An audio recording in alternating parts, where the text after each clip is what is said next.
નવેમ્બરના રોજ સુરતના કામરેજ વિસ્તારમાં આરએફઓ કે જેમનું નામ સોનલબેન છે તેઓ ગાડી લઈને નીકળે છે અને રસ્તામાં અકસ્માત થયો હોય તેવું પોલીસને જાણ કરવામાં આવે છે। પોલીસ ઘટના સ્થળે દોડી આવે છે અને જ્યારે સોનલબેનને હોસ્પિટલમાં દાખલ કરવામાં આવે ત્યારે ખબર પડે છે કે માથાના ભાગે કોઈકે ગોળી મારી છે। એ દિશા તરફ પોલીસ તપાસ કરે છે ત્યારે આ આરએફઓના પતિ અને અન્ય એક વ્યક્તિનું નામ આ હત્યામાં ખુલ્યું છે અને આ આરએફઓના પતિની ધરપકડ કરવામાં આવી છે, જેની આજે વાત કરવી છે। નમસ્કાર, ક્રાઇમ આવાજ ન્યૂઝમાં તમારું સ્વાગત છે અને હું છું તમારી સાથે તમારો નાનજી ઠાકોર। આજે વાત કરવી છે સુરતના એક કામરેજ વિસ્તારમાં બનેલી ઘટનાની। 6 નવેમ્બરના રોજ ત્યાંના આરએફઓ જેમનું નામ છે સોનલબેન પોતાની 4 વ્હીકલ લઈને નીકળે છે અને રસ્તામાં અકસ્માત થયેલ જોવા મળે છે અને પોલીસને જાણ કરવામાં આવે છે, 108 ને જાણ કરવામાં આવે છે અને તેમને હોસ્પિટલમાં દાખલ પણ કરવામાં આવે છે। પ્રથમ એવું લાગતું હતું કે અકસ્માત સર્જાયો છે। સોનલબેનની સાથે તેમનો એક નાનો દીકરો પણ હતો। આ બંનેને ઈજાઓ થતા આ બંનેને હોસ્પિટલ માટે ખસેડવામાં આવે છે। સોનલબેનને મગજ ઉપર વાગ્યું છે એટલે તેમને પણ આયુસીમાં રાખવામાં આવે છે અને બેભાન હાલતમાં અત્યારે પણ છે।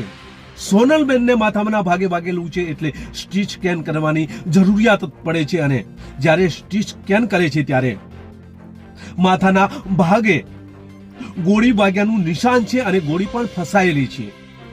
પોલીસને આ જાણ થયા બાદ પોલીસને શંકા જાય છે કે અકસ્માત થયો નથી, કોઈકે ગોળી મારી છે અને ત્યારબાદ આ વૃક્ષમાં આ ગાડી અથડાઈ છે। પોલીસ એ દિશા તરફ તપાસ કરે છે ત્યારે કેટલાક શંકાસ્પદ વ્યક્તિઓ છે તેમની સામે નજર કરે છે ત્યારે આ સોનલબેન કે જેઓ આરએફઓ છે તેમના પતિ તરફ પણ ઈશારો જાય છે, કારણ કે તેના પતિનો ફોન પણ બંધ હતો।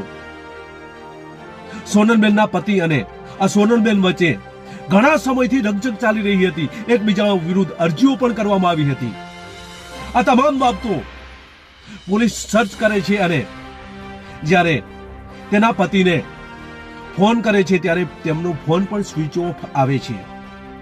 એક તરફ આ તેનો પતિ આરટીઓ ઇન્સ્પેક્ટર છે। આરટીઓ ઇન્સ્પેક્ટર એટલો બધો હોશિયાર છે કે પોતાની જે રેફલ છે, જે રિવોલ્વર છે, એ રિવોલ્વર પણ ઓફિસમાં જમા કરી દે છે એટલે શંકા ન જાય। તેનો ફોન સ્વિચ ઓફ છે। પોલીસ એ દિશામાં તપાસ કરી રહી હોય છે કે કોણે ગોળી મારી। તેમના પતિનો ફોન બંધ છે। આખી ઘટનાને હવે હત્યા તરફ જોઈ રહી હતી, કારણ કે માથાના ભાગે ગોળી અટકાયેલી હતી। આ ગોળી કોણે મારી એ સવાલો હતા ત્યારે પોલીસ દ્વારા હત્યા કરવા માટેની કોશિશ અને આર્મ એક્ટ મુજબ ગુનો દાખલ કરે છે અને ત્યારબાદ શંકાસ્પદ જે લોકો છે તેમની તપાસ કરવામાં આવી છે। ત્યારે તેમના પતિ નિકુંજ ગોસ્વામી કે જેઓ આરટીઓ ઇન્સ્પેક્ટર છે તેમના સામે સીધો પોલીસનો ઈશારો હતો એટલે પોલીસ એ તરફ પણ તપાસ કરી રહી હોય છે। ત્યારે આ બાબતે એ નિકુંજ ગોસ્વામીની ધરપકડ કરી છે પોલીસે। ત્યારે આ બાબતે આ અધિકારી શું કહી રહ્યા છે તેમને સાંભળીએ, ત્યારબાદ વધુ ચર્ચા કરીએ।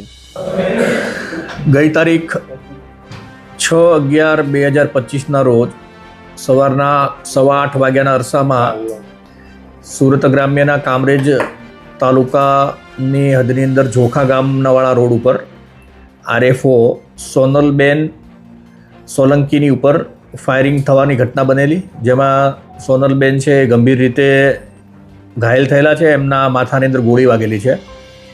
આ બનાવની ગંભીરતાને ધ્યાનમાં લઈ સુરત જિલ્લા ગ્રામ્યના પોલીસ વડા શ્રી રાજેશ ગઢિયા સાહેબે તાત્કાલિક જગ્યાની વિઝિટ કરેલી। સિનિયર અધિકારીઓ, સ્થાનિક પોલીસ, લોકલ એલસીબી, એસઓજી અને જિલ્લાની અન્ય પોલીસની ટીમોએ આ ગંભીર ઘટનાને ધ્યાનમાં રાખીને આ ગુનો ડિટેક્ટ કરવા માટેથી અને આ ગુનામાં સંડોવાયેલા આરોપીઓને પકડવા માટેથી ઘનિષ્ઠ પ્રયત્નો કરેલા હતા। પોલીસની તપાસની અંદર જે સોનલબેન સોલંકી છે એમના પતિ નિકુંજ ગોસ્વામી આ ગુનામાં સંડોવાયેલા હોવાની એમના પરિવારજનોએ પણ શંકા વ્યક્ત કરેલી હતી, જે મુજબની ફરિયાદ એમના નિકુંજ અને એમના પરિવારજનોની સામે શકદાર તરીકે ગુનો નોંધવામાં આવેલો। આ ગુનો છે એ હત્યાની કોશિશ એટ્રોસિટી એક્ટ, આર્મ્સ એક્ટ આ મુજબનો ગુનો રજીસ્ટર કરવામાં આવેલો હતો. ગુનાની તપાસ જે છે એ SC/ST સેલના ડીવાયએસપી શ્રી ચિરાગ વાડોદરિયા કરી રહ્યા છે. પ્રથમથી જ નિકુંજની ઉપર પોલીસે ધ્યાન કેન્દ્રિત કરેલું હતું. ટેકનિકલ, મેન્યુઅલ, સાયન્ટિફિક પુરાવાઓ અને પોલીસના અંગત બાતમીદારો દ્વારા આ ગુનામાં સંડોવાયેલા જે ઈસમો છે એને પકડવા માટેથી ખૂબ જ પ્રયત્નો કરવામાં આવેલા. કુલ અલગ અલગ 7 ટીમો ગઠિત કરવામાં આવેલી હતી. આરોપીઓ પોતાના ફોન છે એ બંધ કરી અન્ય ફોનનો ઉપયોગ કરી અલગ અલગ રાજ્યોની અંદર દોડી રહ્યા હતા. એમને પકડવા માટેથી ટીમો એમની પાછળ હતી. પોલીસની સતત ધોંસ વધવાના કારણે આજે જે નિકુંજ ગોસ્વામી છે એમણે કઠોર કોર્ટની અંદર, નામદાર કોર્ટની અંદર એમણે સરેન્ડર કરવા માટેની એક એપ્લિકેશન આપેલી હતી.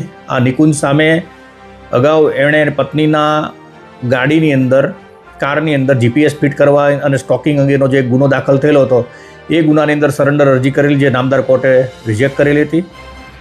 પોલીસને આ બાબતનું ધ્યાન આવતા તાત્કાલિક LCBની ટીમ, તપાસ કરનાર અમલદાર શ્રી વડોદરિયા અને અમે બાકીના બધા જ પોલીસ અધિકારી અને કર્મચારીઓ તાત્કાલિક કોર્ટરૂમ ઉપર ગયેલા અને કોર્ટની બહાર જ્યારે નિકુંજ કાંતિગીરી ગોસ્વામી, જે મૂળ પોતે RTO ઇન્સ્પેક્ટર છે, એમને હાલમાં LCB કચેરી ખાતે લાવી અને ત્યાર પછી એની સાથે સંકળાયેલો એક ઈશ્વરપુરી મંગુપુરી ગોસ્વામી, જે મૂળ સચિન, સુરતનો રહેવાસી છે, આ ઈસમે પણ આ ગુનાની અંદર એક્ટિવ પાર્ટિસિપેટ કરી અને પોતે ગોળી માર્યા હોવાની હકીકત જણાવેલી. આ બંને આરોપીઓની સામે પ્રથમ દર્શનીય પુરાવા મળી આવ્યા છે, એટલે એમને હાલમાં પોલીસ સ્ટેશન ખાતે લાવી એનું મેડિકલ કરાવવાની તજવીજ ચાલુ છે અને ત્યાર પછી અને અત્યારે પ્રાથમિક તપાસ કરવામાં આવી છે.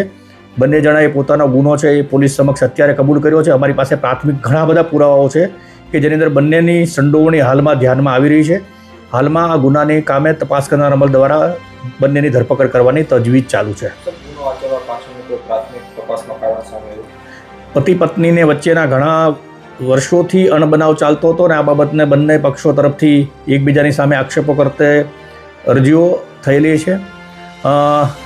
તેમ છતાં પણ અત્યારે પ્રાથમિક રીતે આરોપીઓને હજી પૂછપરછનું કરવામાં આવી રહી છે. હજી પ્રાથમિક પૂછપરછ થઈ છે.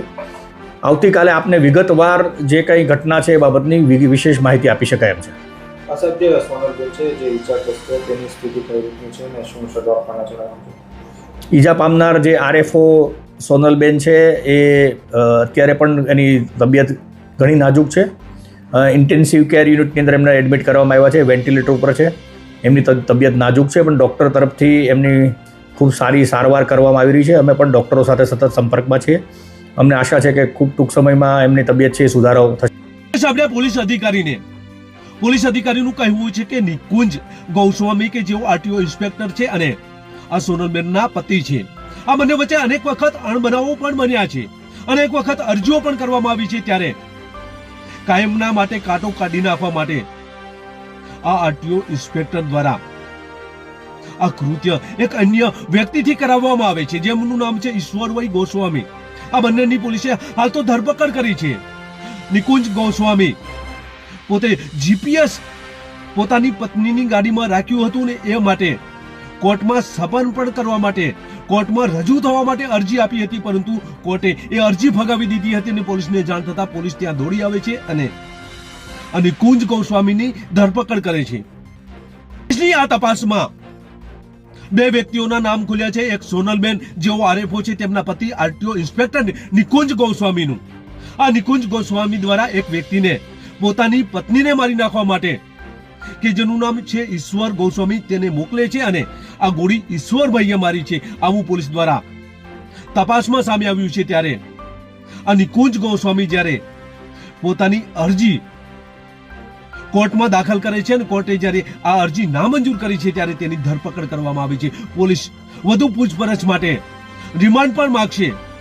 હાલ તો આ બંનેને પોલીસ દ્વારા આ તપાસમાં નામ ખુલ્યા છે. ત્યારે નિકુંજ ગોસ્વામીની ધરપકડ કરવામાં આવી છે. બસ એ જ. જો તમે અમારી ચેનલમાં નવા છો અને આવા જ લેટેસ્ટ ન્યૂઝ જોવા માંગો છો તો અમારી ચેનલને અત્યારે સબસ્ક્રાઇબ કરો, જેથી આવનાર લેટેસ્ટ ન્યૂઝ તમારા સુધી પહોંચી શકે. નમસ્કાર.